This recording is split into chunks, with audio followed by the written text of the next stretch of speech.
All right, everyone, welcome to Kufala Foundation TV show. I'm so excited to be with you today. I'm not just the only person here. As you can see, we have a guest here with us. And of course, if you have seen this face before, you know that, of course, a great personality. And I'm talking about no other person but Pastor Dr. Kefas Kure. Sure, he is going to introduce himself properly to us. Yes, but whatever he misses out, I'm going to say it out as we continue in the discussion. Good morning, sir. Yeah, morning. How are you? Fine, thank you. We're so excited to connect with you today. Yeah, same here. Thank you very much. It's been a long while since we interacted with you. Yes. So please, our viewers want to know more about you, sir. Hello, viewers. Good morning. My name is Kefas Kure. I am a pastor by training and I'm a teacher by practice. I'm currently the coordinator at JETS Kaduna campus, located here in Narai High Course. So it's been an excitement and I'm so happy to be part of this show this morning. Hope wishing you a very happy viewing. Yeah, thank you very much. Yeah, that's it. Something he failed to mention, but I'll say he's my lecturer. Of course, I've had a privilege to sit under him to be taught on advocacy and on entrepreneurship, how to correlate or how to integrate theology and what you do. Of course, it has been a great moments. So today we're going to be discussing about very important issue, not a present issue per se, but I want to say current realities. Yeah, you all know that today is Workers' Day. Today is Workers' Day. Meanwhile, Happy New Month, sir. Thank you very much. Yeah. Okay, sir. What really inspired you? You said you are the coordinator of JETS, that's Just Equa Theological Seminary, Kaduna campus. So what really inspired you to choose this job you're doing? Well, thank you very much. That's a very important question. As a person, I think my greatest inspiration is from my personality. I love to talk to people. I love to inspire people. And it's always a delight for me to share ideas, especially when it comes to what I know. I feel it's already a deposit that is not meant for me, but meant to be shared. So any knowledge I have gathered, any experience I've gathered, anything I have learned, I owe it to others to share with them.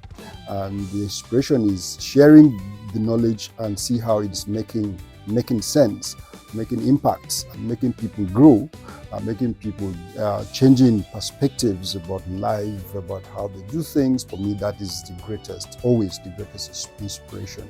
When I discuss with my friends or my students, particularly and those who I relate with, and with few things we share and how they are making sense to them, for me, that there's no inspiration than that. And I'm so excited that I'm into what I do. Wow, that's so interesting. You hear that? So it's good for you to be inspired to do certain things. When you are inspired to do certain things, you put in your energy, you put in everything of yours just to ensure that other people get it. Based on what he has just said, it's not about him, it's about other people too. So you can see the touch of being a pastor there. Thank you very much, sir. So, sir, moving forward, I would like to ask you this question.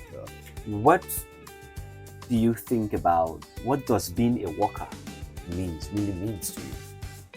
Well, very important. Anyways, happy Workers' Day to everybody. Yeah, happy Workers' Day. Myself inclusive. Yeah.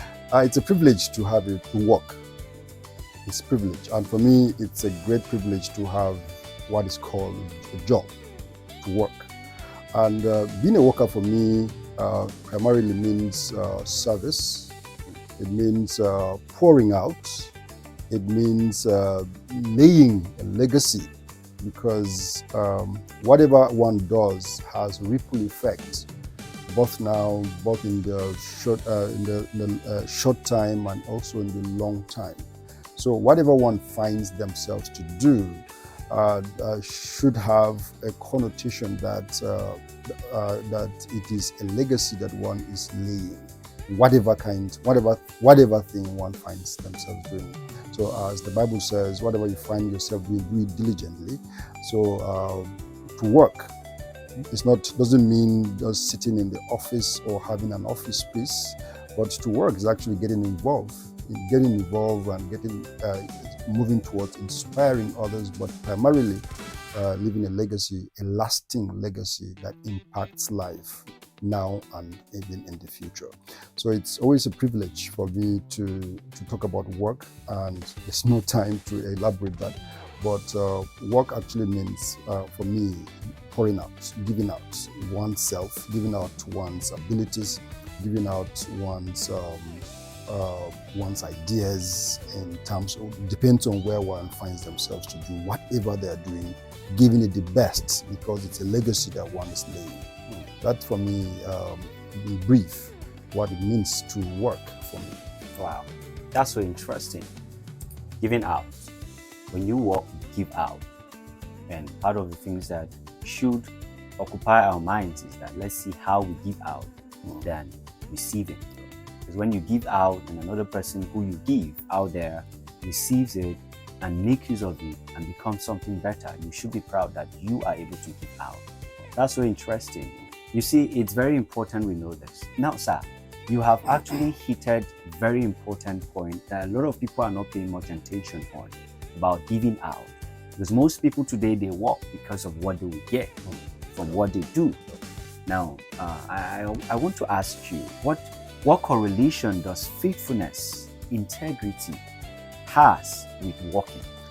Yeah, very important question. When one is faithful and displays integrity, then God takes, these are virtues, these are attributes that should be found in a Christian. Because I'm speaking as a Christian as I am, but generally for every human being. So faithfulness, integrity, of course, truthfulness, honesty, and all of those, these are virtues that should be exhibited by everybody, especially when it comes to work. Once we do that, we make God happy, we glorify God, and God in turn blesses our faithfulness, blesses our integrity, blesses our honesty by providing us with what we need. So, that's why when we talk about job satisfaction, it is not about how much money one earns, but it's how peaceful one has in the kind of what one does. And you only find lasting peace that transcends all understanding in God, who is the Prince of Peace. And the only way to do that is to please God. Please God, God blesses you with the peace that surpasses all understanding. And that peace helps you to live, to survive even in the midst of storms. That peace that is given by God helps you to move around and to stand, even when other people are unable to stand. And of course, because any wealth that is ill-gotten doesn't bring any lasting prosperity.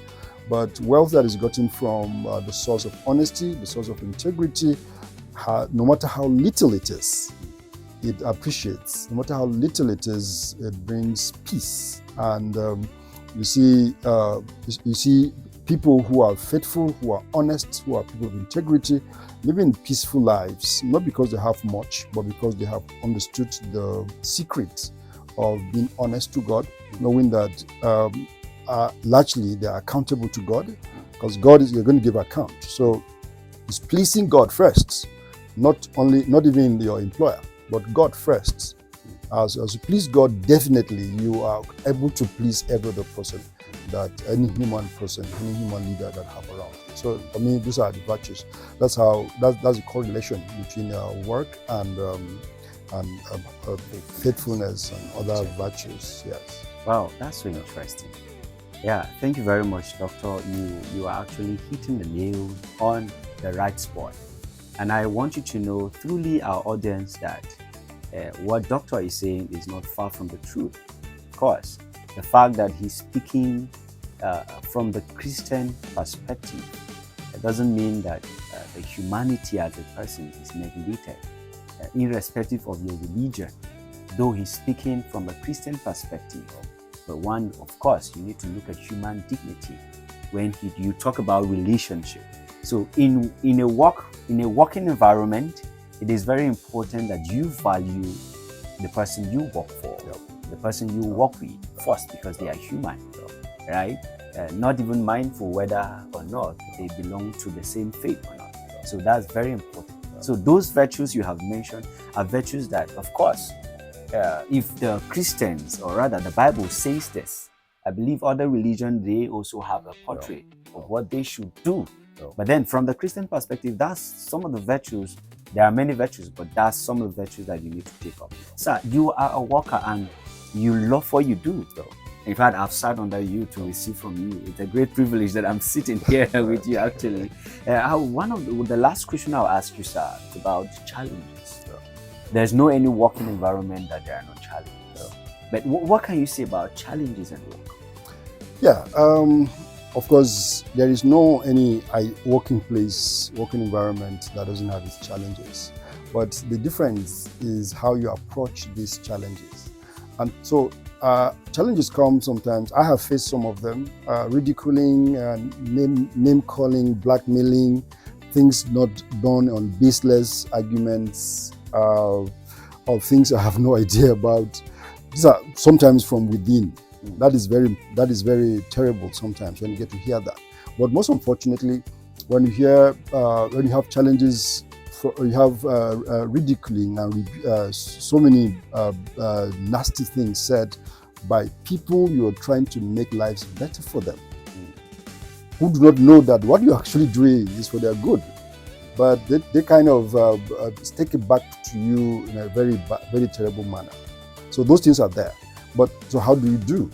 So that's why I said challenges are there, but what makes difference is the approach you have towards it. So challenges have not stopped me from doing what I know, what I've been called to do. Challenges have not stopped me from doing the right thing that I know should be done. Because when I know that the right thing is what I'm doing, challenges shouldn't stop that. Challenges are just trying to distract. And they shouldn't distract me from pursuing my goal. My goal, I know, is to do the right thing and to know that I'm accountable to the one who called me into the work I'm doing. And as far as I please God, it doesn't matter who is displeased. But once God is pleased, I'm happy, I'm satisfied. That's where my satisfaction comes from. Because when I please God, definitely, it's easier to please human beings. So, but trying to please others, there are high tendencies to displease God. So it's a matter of choice and matter of having that understanding of how do you approach these challenges. So there's no place of work as far as human beings are there that is devoid of challenges. But once you have a better perspective, has a better mindset, has a better view on issues, on people, knowing that people are frail, people can mess up, not everybody will like you even when you do the right thing for them, not everybody will praise you even when you've done the right thing. Know that, so that when those things come, you can face them with a smile and they wouldn't distract you at any way. So for me, it's about the mindset you have towards approaching these challenges, but they are unavoidable. They are there and they will always be there as far as human beings are in the system. Wow, this is interesting. Based on what Dr. is saying, go for the right approach, because challenges are inevitable in a working environment. Whether in a family setting, whatever kind of organization, challenges are inevitable. But what approach do you give out there? Because you cannot dwell on the problem. It's the problem that calls for solution. So you cannot dwell on the problem. You look for a solution for the problem. And based on to deduce from what doctor have said, whether you like it or not, people will hate you. Do the right thing, you will be hated. Do the wrong things, you'll be hated. But always know that doing the right thing is very, very important. So are you a worker out there? Maybe today you see it's just a day that you find as an opportunity to rest, not to go to that office, maybe because of troubles there, here and there. I want you to know that beyond not going to work today, beyond staying at home today, you need to make meaning out of your life. You need to do something useful, because you will not be there forever. So when you are out there, what becomes of you? So as a worker, be the worker with integrity, be a purposeful worker, whether or not you gain from what you do. Remember, sir, you told us something very important. Whether or not you gain from the things you do, keep doing it. Because if you dwell so much on what you gain from what you do, when you stop gaining, you stop doing what you do. So ensure that you focus and do the right thing. Happy Workers' Day to you, sir. Can you say a shout out bye to our viewers? Yeah, viewers, happy Workers' Day out there to those who have the privilege to work. It's a privilege to work. Yeah. It's an opportunity to work. Yeah. Give it your best. Rest, take a recess, analyze, check yourself, and see what approach, what attitudes you give to work. The people around you, the people who you have the privilege to work for and to work with, treat them well. They're human beings, they love to be treated, they deserve to be treated. Respect them for who they are. Respect the work you do. Trust God for what you be happy, be thankful for what you have, and then trust God for what you're looking for. And God is going to bless you. Thank you very much for listening. Thank you very much, and do have yourself great. So yeah, Bye. thank you. Yeah.